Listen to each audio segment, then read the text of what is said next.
Bamantindo baso bisku bis tukine makini mabula ti wasena amkwelako oh yeah oh amkwelako oh yeah oh amkwelako amamkweleno andukweleno andredweleno oh yeah oh amkwelako oh yeah oh be in touch. It's a be in touch, yeah. It's a be in touch, yeah. It's a be in touch, yeah. It's a be in touch.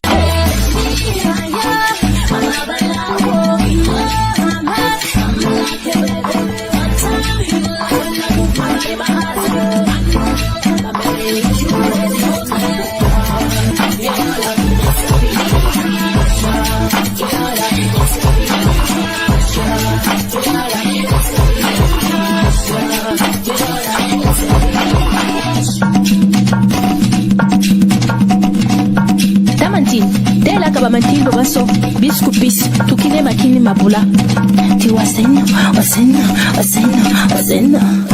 amkwelako oh yeah oh amkwelako oh yeah oh amkwelako oh amamkweleno andredweleno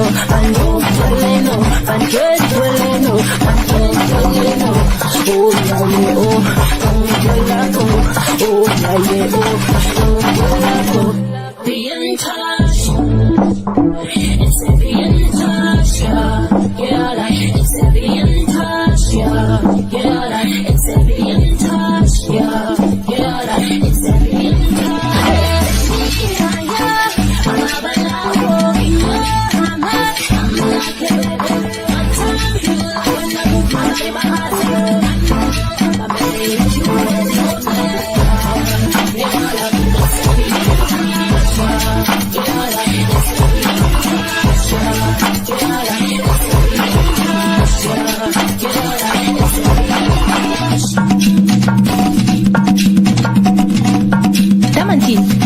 Bamantindo baso bisku bis tukine makini mabula ti wasena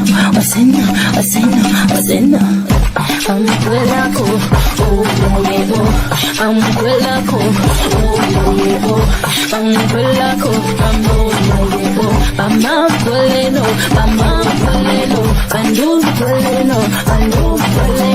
andredweleno oh yeah oh amkwelako oh yeah oh be in touch. It's a be in touch, yeah. It's a be in touch, yeah. It's a be in touch, yeah. It's a be in touch.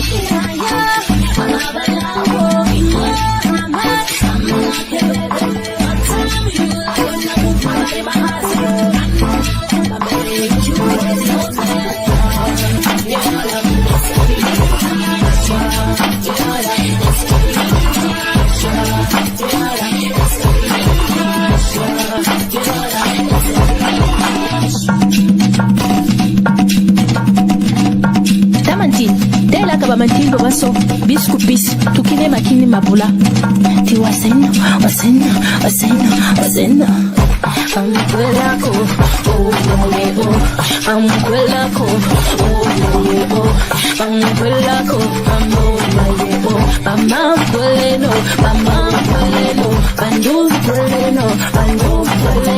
andredweleno oh yeah oh amkwelako oh yeah oh be in touch.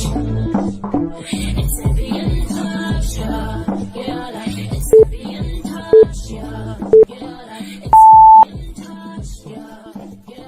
It's a be in touch. talk about revolution. Nigga talk about revolution. We never talk about a solution. Everybody wanna see a change, but then nobody really wanna do shit. Nigga talk about revolution. We never talk about a solution. Everybody wanna see change, but then nobody really wanna do shit. Nigga. Welcome to Yenge Yenge TV, and my name is Cozy. I'm glad to see you again. This is another live, and we do have brother Blitz Johnson in the house, man. Yes, he's here. So we're gonna talk about Joe Biden, 100 days in the White House. Let me say this: a house that we have built. So he's living there and he's ruling the country. So for all new subscribers, thank you for subscribing, and please like, share, and comment. Okay, so we're gonna go on. We're gonna start, and I'm gonna bring brother Blitz on the screen.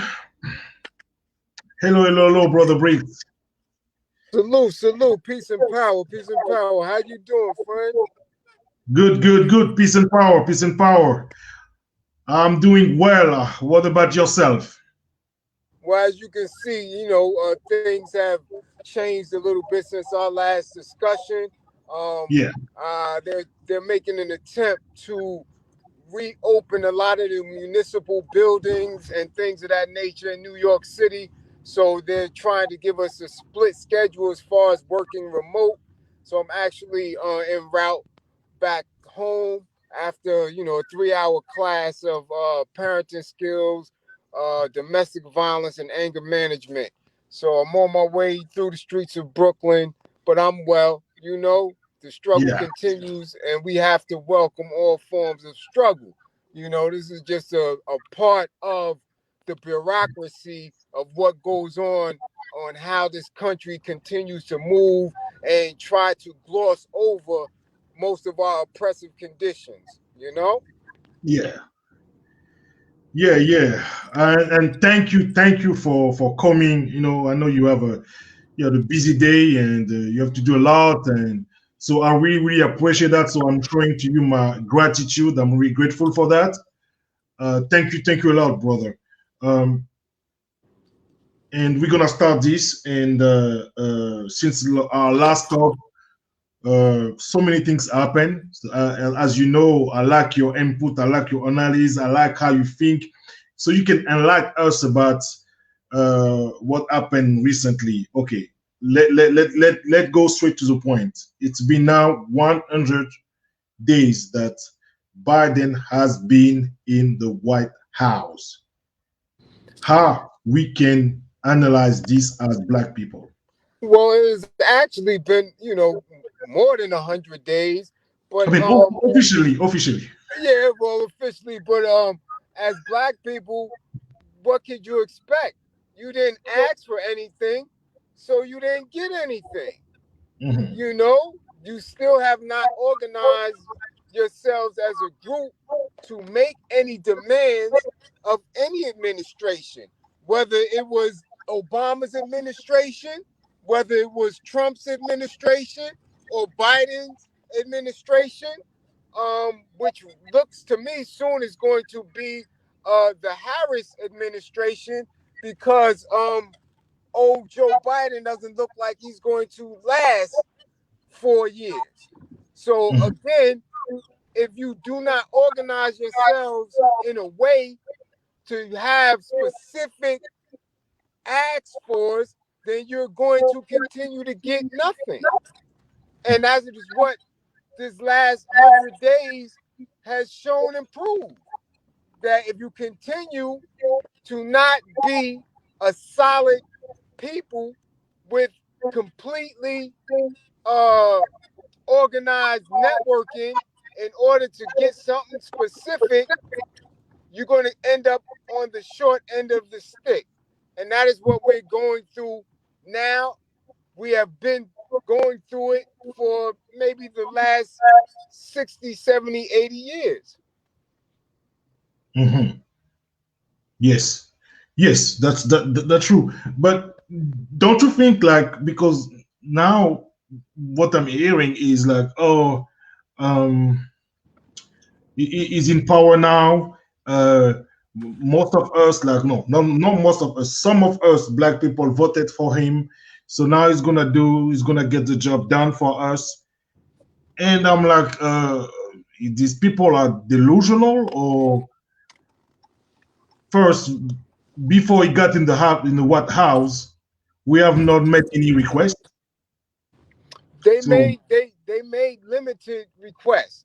This is what happens here in the States, right? This is what has happened with what you want to call American democracy, right? They galvanize the disenfranchised people, the lower wage earners, and break these people up into different racial groups. And again, because they're not collective, they are marginalized, and the vote means absolutely nothing. The vote means nothing without strength behind it. The vote means absolutely nothing. You will get nothing if you have no power behind it. It's as simple as that. So you can vote, and when the person or people get placed in these seats, you're going to just sit there with empty pockets. You're going to sit there with your hands still outstretched, right? Looking and begging for something that is not going to manifest itself because you don't hold these people accountable. And the people who you place in these seats are basically powerless to the institutions that really are governing what's going on. That's just something that's going to continue. So it doesn't matter who is in the seat, whether they're black, whether they're Asian, whether they're cross-gendered, whether it's a male or a female. You understand? There is no power behind it because the people relinquish that power by just saying that if we put this person there, we're going to get what they say they're going to give us. And that's what happens continuously. You relinquish your power by placing it in a vote, in a ballot, in a machine, instead of holding the powers that be accountable to that vote. They strip that away. They strip the power of the people away by letting the people become lazy. That's true. And brother Karim, what is your take on? I'm gonna make a comparison.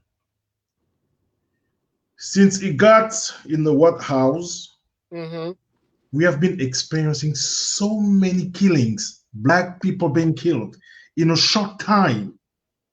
Right. And the last president where we seen a lot like that. I mean, I'm not saying it's not happening. It happens a lot.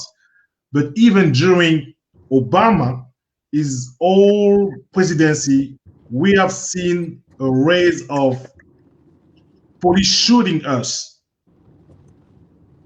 But with Biden, it's a little bit more specific, just in a short time.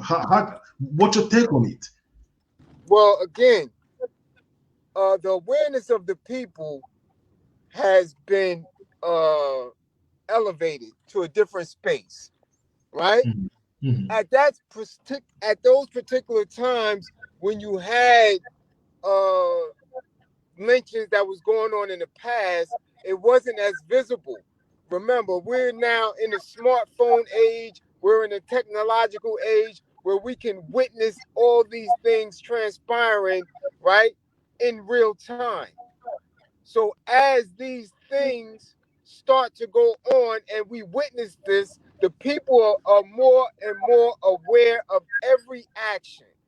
And their awareness of these things bring forth a new consciousness and a new rebelliousness.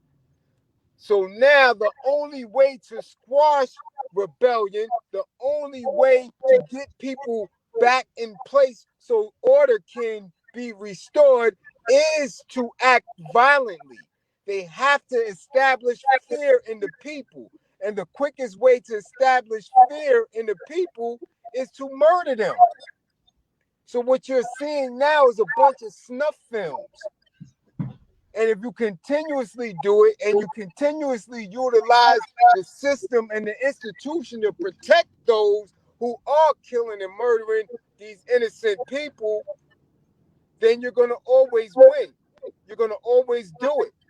There is nothing to deter them from doing it because the people themselves have not reached deep down inside themselves to fight back. So you're going to get mass killings because you have people who have a new place where they're renaming themselves. They are no longer under the veil of what was once oppressing them. You have to, the repression has to come. It has to come.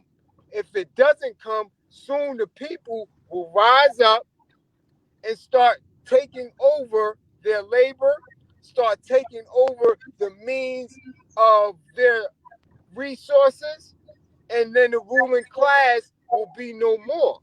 It's just that simple. They know that. This is why they do a lot of shifting. Okay, at first they had chattel slavery where they utilized melanated people, right, to bring forth a new economy and a new age, which was the industrial revolution, the industrial age. Then they had to shift from that and use the Asians to build the railroads. Then they shift from the Asians, right, to now where you had Europeans, and they just continuously changed the workforce. But in the same space and time, the previous workforce, the previous labor force is either in prison or jailed or disenfranchised to the degree where they are left starved. We're at a space now where everybody can see themselves as possibly being one of those groups. So what must they do? They must make sure that everybody knows that if you rise up, you're going to be met with the same fate as the last group. Yes. So that's what you're watching now. This is what you're watching now. This is what we're going through. And we're going to continuously go through it until that one major group is strong enough, is smart enough to utilize every resource that it has to not create enemies outside of the main enemy that we all have. And that is a notion of white supremacy, of manifest destiny brought on by the Europeans. Simple as that. We can no longer be separated through flags. We can no longer be separated by wages. We should no longer be separated by the idea of being close to your oppressor. If you keep being separated on that and creating enemies amongst ourselves, then we're going to lose. And then you're going to see an even larger increase in police brutality, in military strategic operations going on across the globe. It's all one frame of thought. It's all one frame of thought. And our people, all the people, must recognize that. Yeah. Yeah. And let me ask you this, because we need to wake our people up. We have been the people who have been oppressed forever, for centuries in America. Biden got in the White House, and Asian people already got an executive order. Right. And this should wake our people up. They have to stop dreaming and sleeping. Well, your people have to understand, why did Asians get an executive order in place, which is also title, right? The pandemic relief bill or something like that they attached it to, right? Mhm. You got to understand that they are a force economically. And even when the last administration was in office, it was well known and documented, right, that that China, Japan, and a few other Asian countries own a majority of the land here. They own a majority of the textiles and things of that nature that manufacture a lot of the goods. So you Mhm. had to create a narrative, right, in order Yes. to get monies funded and funneled back to that community without alarming our people and other people who have been disenfranchised. So the only way to do that is to create a narrative where people are empathetic because they are watching these attacks. But these people have been attacking our people for decades. For decades. Yes. You understand? So I feel no true empathy for them. If you can give it, you can surely well get it. But again, they allow our people, and our people allow themselves to have a soft spot for everybody else Mhm. except for themselves, who have been getting beat, who have been getting attacked, who have been getting shot down and lynched, man, since 1685. Mhm. Why now should your sympathy, why now should your empathy be for another group when you are still in the throes of oppression Mhm. and brutality? That makes no sense. Make that make sense to me. Make that make sense that somebody has a boot on the throat of your brother and you look the other way because somebody else is getting slapped or punched. They're taking your brother's life. They're literally taking your children's life. They're taking your woman's life. And you worrying about somebody getting slapped up over a minor dispute in a Mhm. store on a Mhm. street corner? Make that make sense. Ask your people, why is that a concern for them? And then we can get down to the basics of what true revolutionary process should look like for our people. Mhm. Yes, you're right about it. And yes, uh, but have you been seeing how these people? I mean, when I say these people in power, these savages, Mm-hmm. how they're switching the narrative that now it's black people who are racist towards Asian. Well, the narrative is not being switched by the savage. The narrative is being switched by specific think tanks, right? Who Mhm. know how to utilize media, right? Know Mhm. how to utilize social media, know how to utilize political agendas in order to get themselves in the right space. You Mhm. understand? So it's not the savages. The savages are the military and the police force, but they're not changing the narrative. They're just utilizing the tools that they know how to use.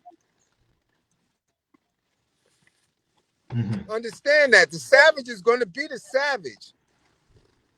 He's going to be the savage because he's been trained to be a savage. It's in his DNA to hunt. It's in his DNA to kill. It's in his DNA to abuse. But the savage could be manipulated by anybody with a higher form of intelligence.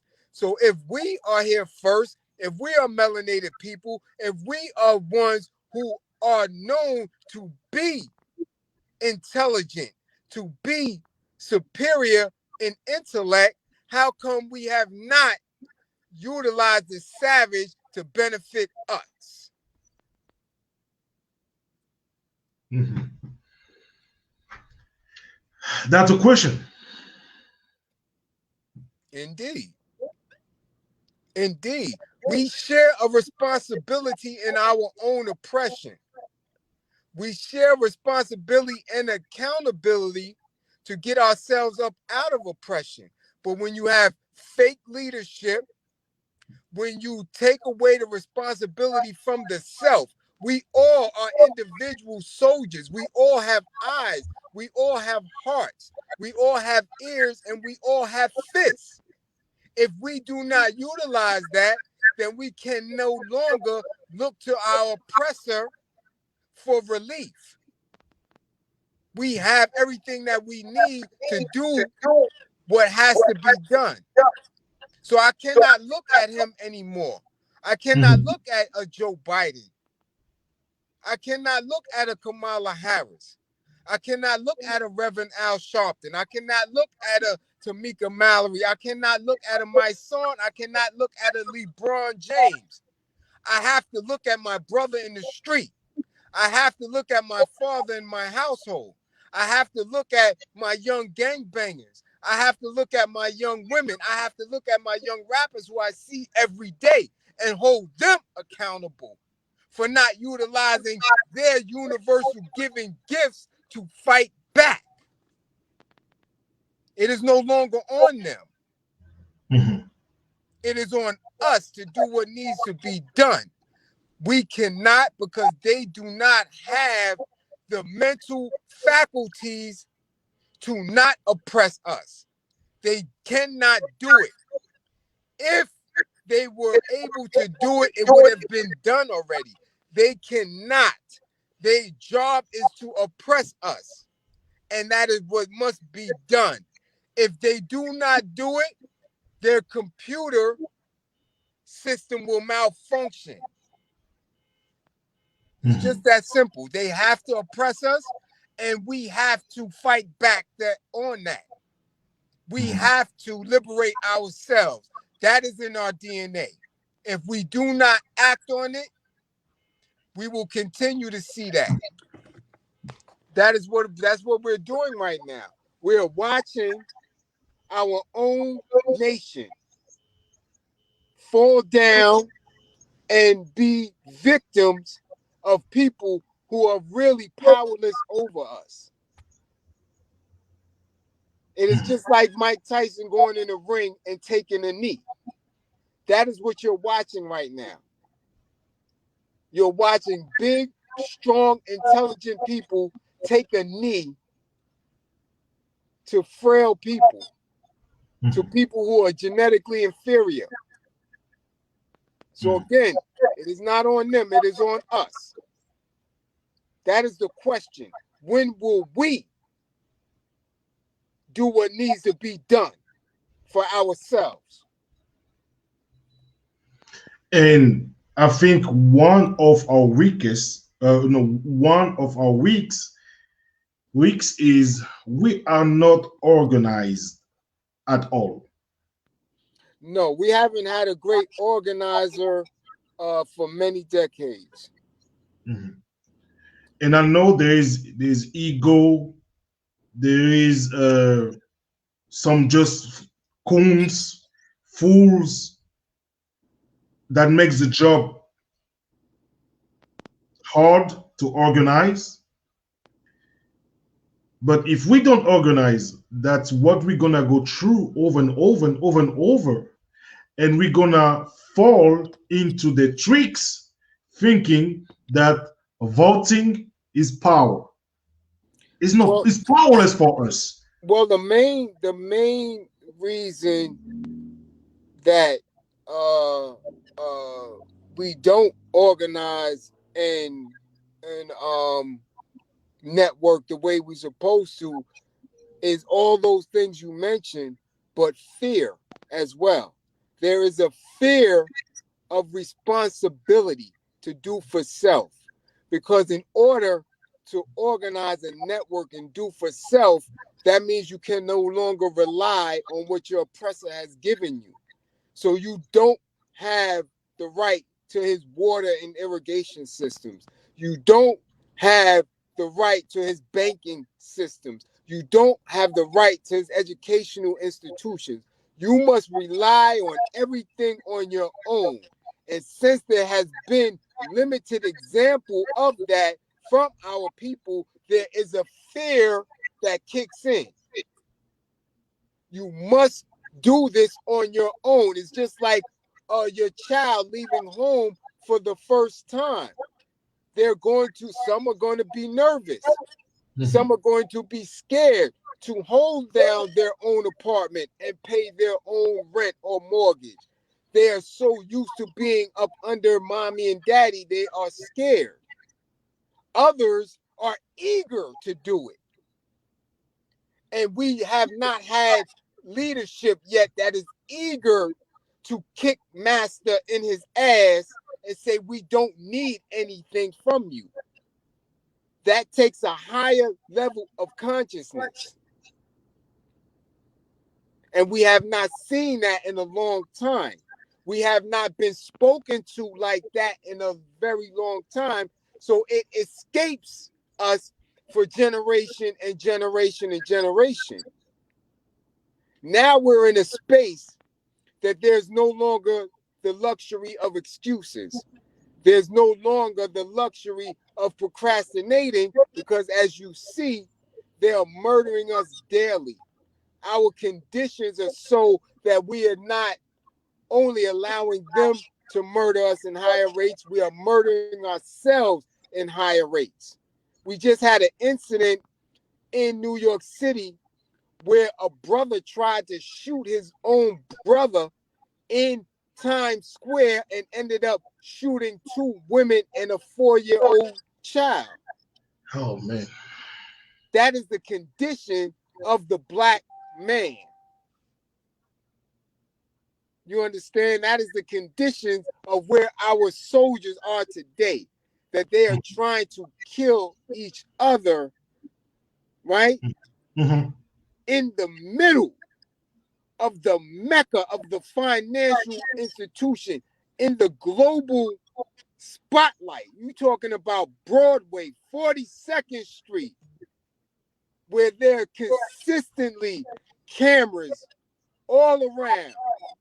And this man did not have the mental faculties to calm himself down for whatever disagreement he was having with his brother, that he drew a weapon, firing indiscriminately, and hit 2 women and a child. This is the conditions of the black man.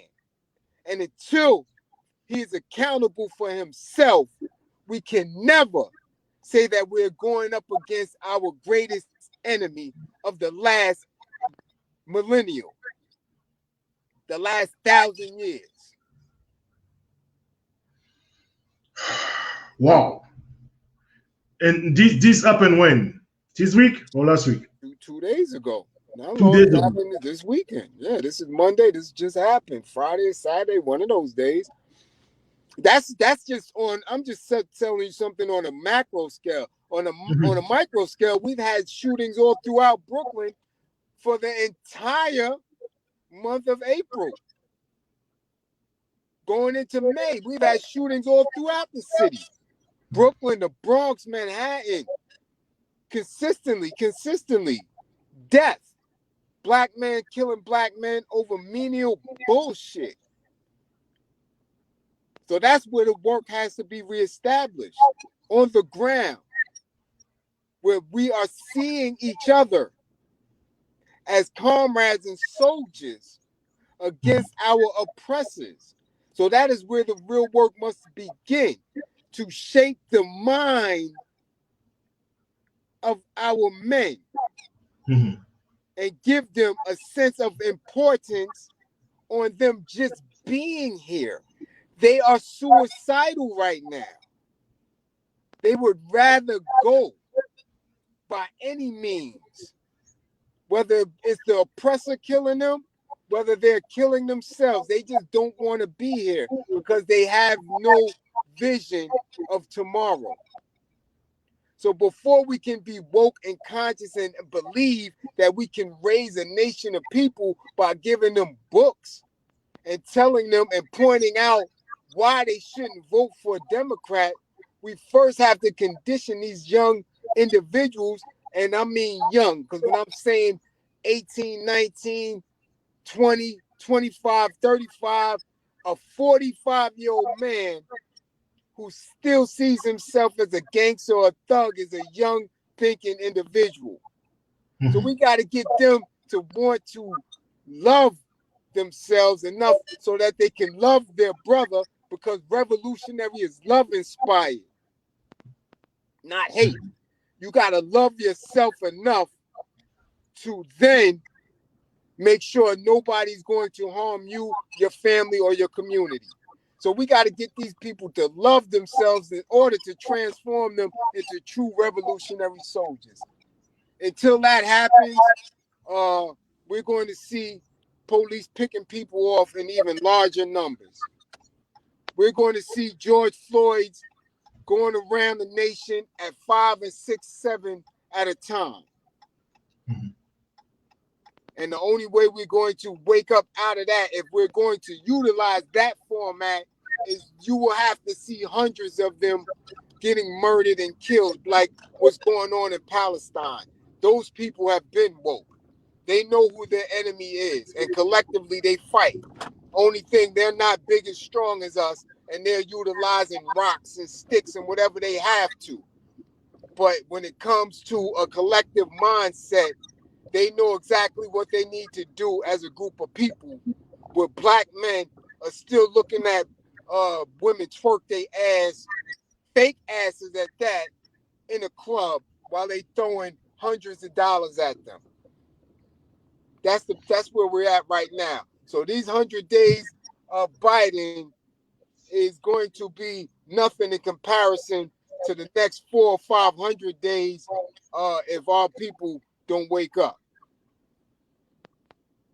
That's well said, brother. And Brother Blitz, are we in such fear that we cannot take those gun we got and shoot back? No, because you have people that unconsciously do it for no purpose. You have the criminal element that shoot back on a regular basis. But in order for people to be liberated, you have to have an intelligence. You have to have a strategy. You know what I'm saying? I can point out many instances where you have men shoot back, where you have women stand their ground and shoot and carry on. But when we're speaking about a nation of people who have to be engaged in a liberation process, in a process of true liberation, it's going to take more than just a gun. It's going to take more than just somebody saying the white person is the enemy or the police is the enemy and I'm going to shoot them. You can't do that with an unconscious, unfocused mind and think that you're going to survive a long, protracted war. That's not going to happen. You have to have the mind, the body, the soul of a true freedom fighter in order to win that. Because it takes more than just a pot shot here and there. That ain't going to get it. Mhm. Your people have to be conditioned to know that warfare is not nothing pretty, that there's going to be days of hunger, that there's going to be days of imprisonment, that there's going to be days of torture. You understand? Mhm. You got to study what took place in Algeria, in Algiers, when they ran the French up out of there, what took place in Haiti, when they ran France up out of there. You have to study. You have to study and know that it's not pretty. You have to really get committed and know that that's what it is. Mhm. You know, it's not Joe Blow taking a shot at an officer and thinking that that's all that it takes. Nah. We got a long way before you get there. Understand? Yes. We need to understand that there is no pretty liberation. Liberation is ugly. Freedom is ugly. Very ugly. Uh, yes, it's very ugly, and we live in a la la land thinking that we just need to negotiate when I really think there is no place for negotiation. For people who have shown us for centuries, for years and years, decades, centuries, they don't like us. Yeah. Well they have no reason to like us. They have no reason to like us at all. But we do everything to like them. We convince ourselves that they like us so we can like them. It's to be it's insane. Well, it is in our nature. It is in our DNA to be universal beings. And universal beings, we appreciate nature and science and math. So we going to show them graciousness. We're going to show them concern. We're going to show them empathy because that is the nature of God. We are godly people. So we live by godly principles. You understand? It is in our nature to do that. But you're making a grave mistake when you are showing graciousness and love to demons. And our people haven't learned that yet. We are universal beings, right? We are Mhm. dealing with people who make enemies of nature. They kill animals.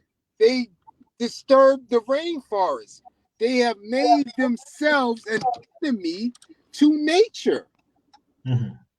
How can you bargain with people like that? How can you speak to people like that? How can you agree? How can you make contracts with people like that? It is insane. So, for us as people who should know better, who come from a space of intelligence, who come from a space of love, who can speak to the stars, who can speak to the comets, who can speak to the animals. We are at one with nature. We deal with science and math. They deal with light, they deal with death, they deal with destruction. It only makes sense to me for us to get away from these people before they annihilate us along with everything else. Mhm. So again, I question the black man, I question the black woman who continues to go to the table to bargain with these people, who continue to go to the table to seek relief from these people, who continue to give our children over to these people to be educated, who give our children and elders over to these people for medical care. I question them and I question their intelligence. I'm in this. I'm thinking the same way. How sick we can be, even to get up on the election day and go vote when it's the same folks who told us we don't want you to read. Right. Well, again, it's a lack of comprehension of history. It's a lack of comprehension of reading. It is a not focused belief and understanding in those people. You want to ignore that. You want to continue to say, nah, my foot isn't burning, Mm. even though you got blisters, even though your foot is in the fire. It's not registering to your brain. That is a sick individual. Black people have become sick in their belief that the white individual, that the white thinking person is going to one day snap out of it. That is a sickness. That is a mental illness that black people have, that melanated people have. That is an illness. That is a disease. And it is a disease brought on by fear.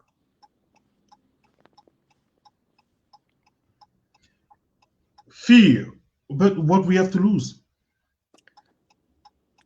Honestly, what we have to lose?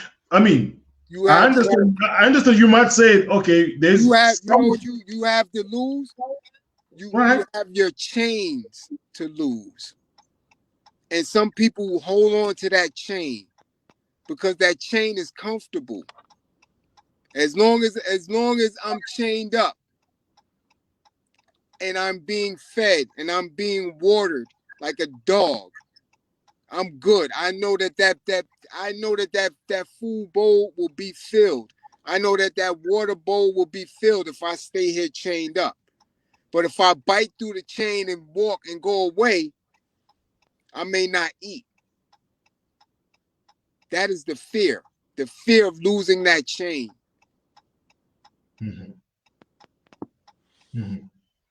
Yes, we have been so close to the master that even if freedom is given to us, we're gonna walk close to the door, look outside, and don't know where to go and what to do, and we're gonna put ourselves back in the house and go sit close to the master again. Yeah, some will, but I'm most certain that the majority of us will never go back, and you will find a way to feed, to clothe, to shelter yourselves. Mm-hmm. I know that. I bet my entire existence on that. I've watched it during the pandemic. I've watched people who are homeless or were homeless find pieces and put a bike together and do Uber Eats from a broken cell phone, and within a matter of 6 months, they're in their own home. I've watched it. I've watched people take a broken car and become a cab driver and then become an Uber driver and now are homeowners within an 8-month span, relying on nobody but themselves. I watched it. I believe in my people like no other. So I always tell them, don't believe in me. Believe in my belief in you, because I know that they can do it. I know that. And it is only me, my task, my job as a leader, as a comrade, to create the conditions for you to live out to the best of your potential. Mm-hmm. It is up to us, the leadership, those who will bear the arms, those who will clear the path. It is up to us to create the conditions for all our people to live out to their best potential. That is what we must do as leaders. Create those conditions. And sometimes creating those conditions mean a lot of hellfire, mean a lot of shots, mean a lot of napalm, self-made, homemade. Mm-hmm. Sometimes that is the conditions that have to be created to allow your people to see that they can do better. Exactly, because we don't believe in ourselves. We have been so accustomed, we have been so used to get everything from that imaginary man who make us feel like he's more powerful than us, with his bag of tricks. That we doubting ourselves. We like, okay, we cannot do this. What we gonna do? And I don't have the resources for that. When we have to believe in ourselves first. Indeed. You know. Indeed. Indeed. And you said it, even the last show you said it.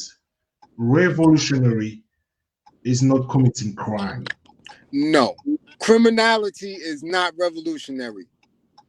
Criminality is a reaction to your oppressive conditions. Criminality is not revolution, right? Because criminality is breaking laws.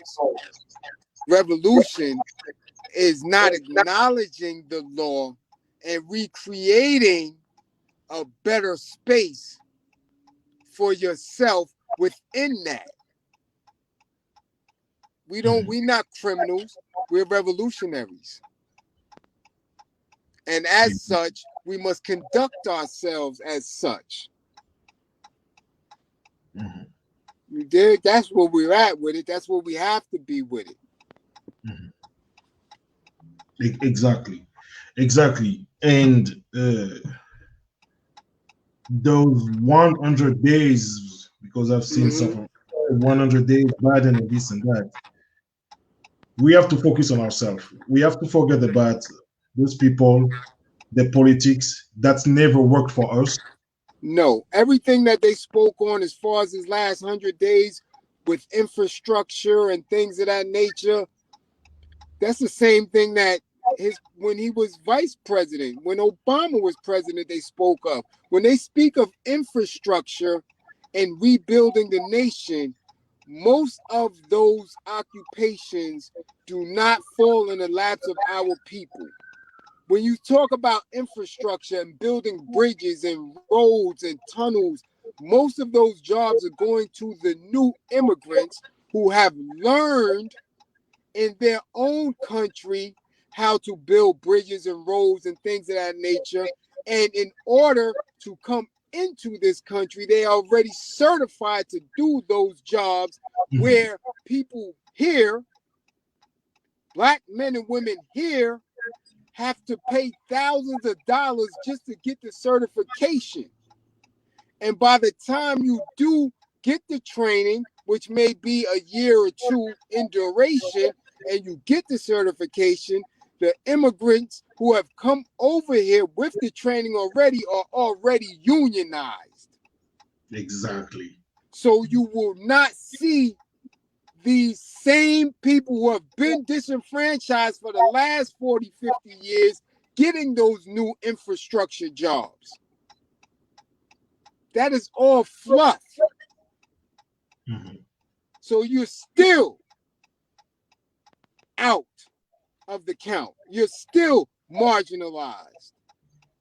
So when they speak of that, they're not speaking to you. They're not speaking to me.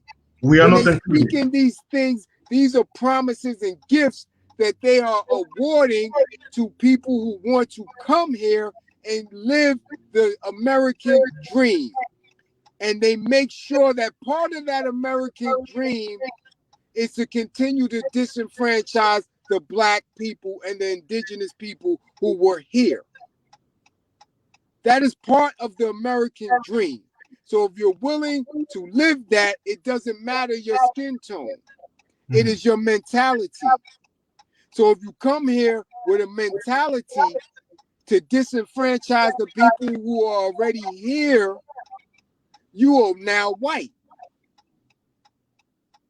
That is why they prop up specific Asian people who do not connect to their African heritage.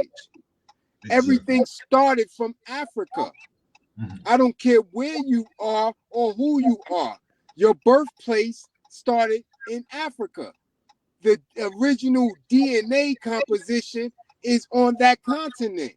Exactly. But if you have a white mentality, it doesn't matter. That is why you can be 10 shades darker than me and strive to wear Fendi and Gucci and Versace and drive an Italian automobile and live in a mansion with a blonde-haired, blue-eyed chick. Exactly. because your mentality is white. So it doesn't matter. And those are the people who get rewarded in this land. Exactly. Exactly. And I'm sure you have seen that was maybe 2 or 3 weeks ago. I don't know exactly that coach is a basketball coach Mm-hmm. who made a speech. No one asked him about it, and he talked about it. He said something like, I'm a black coach for the first time, and my wife is white. Yes, yes. You're talking about Hubert Davis that used to Yes. play for the North Carolina University Tar Heels, spent time in the NBA, was an assistant coach and a head coach in the NBA, and now is head coach in his alma mater. Yes. Nobody asked him that. Nobody cared about that. Nobody even knew you were married to a white woman. Woman. But again, that is the conditioning. That is the conditioning. He had his face so far deep into her white cheeks, sniffing all around her rectum, that's all he thinks about now. So even his own personal achievement of being an excellent coach, he attributes to her. But yet you can't get a black man to speak that way about his own black woman. Man. This is where we're at. And that is what has to change.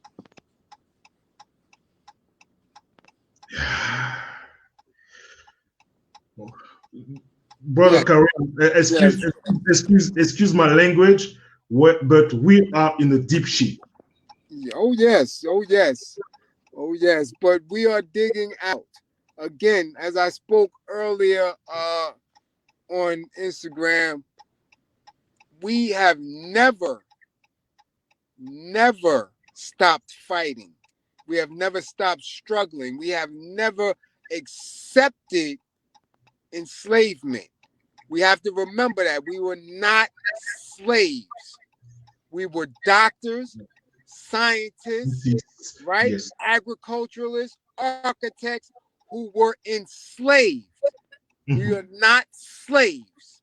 We are people, great people, who they made an attempt to destroy and put us in bondage, but we never accepted it.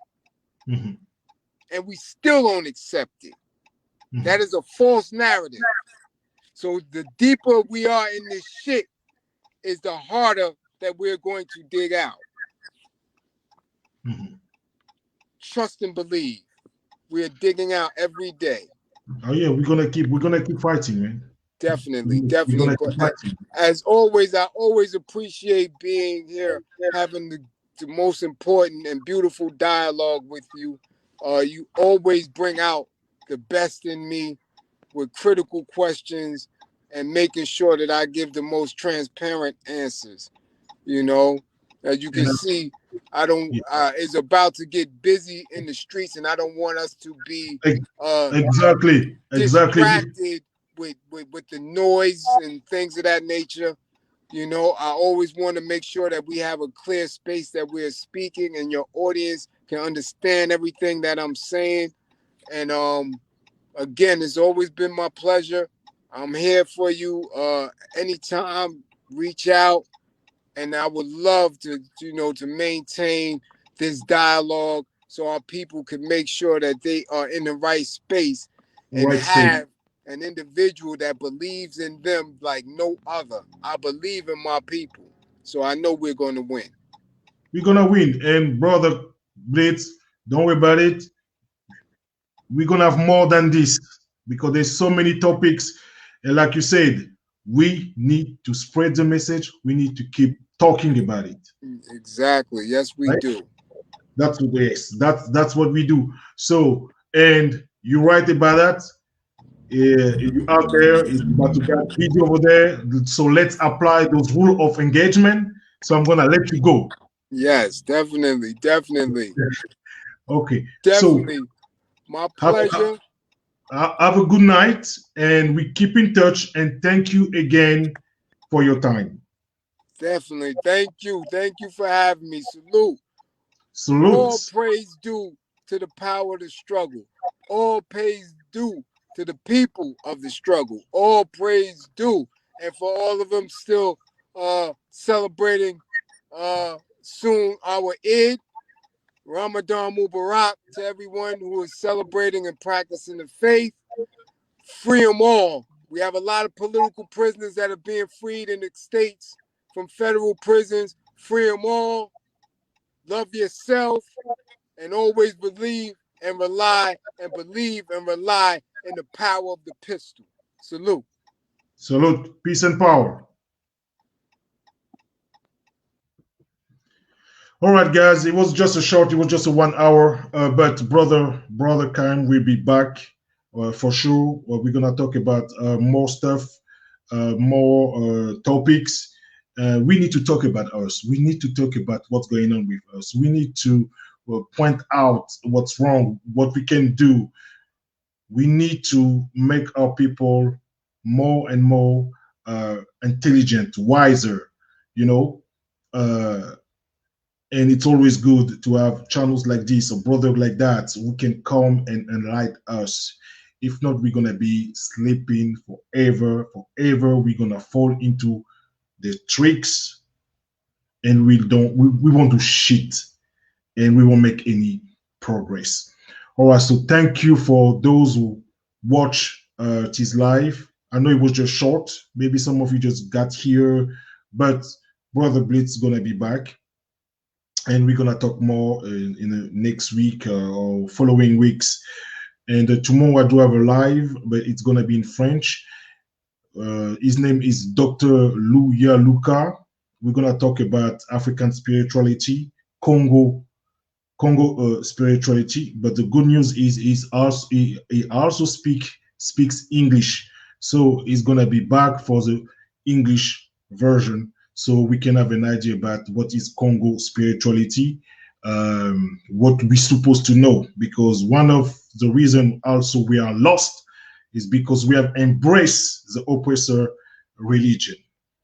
So, and spirituality can be a tool that we can use also to free ourselves. Okay, so thank you for watching. I wish you a good night, and I see you tomorrow. And I see you, for those who speak English, the following weeks with more guests. And thank you again for subscribing. So have a good night. The channel is Yenge TV, and my name is Cozy. Bye. Have a good night. Nigga talk about revolution. Nigga talk about revolution. We never talk about a solution. Everybody wanna see a change, but don't nobody really wanna do shit. Nigga talk about revolution. We never talk about a solution. Everybody wanna see change, but don't nobody really wanna do shit, nigga.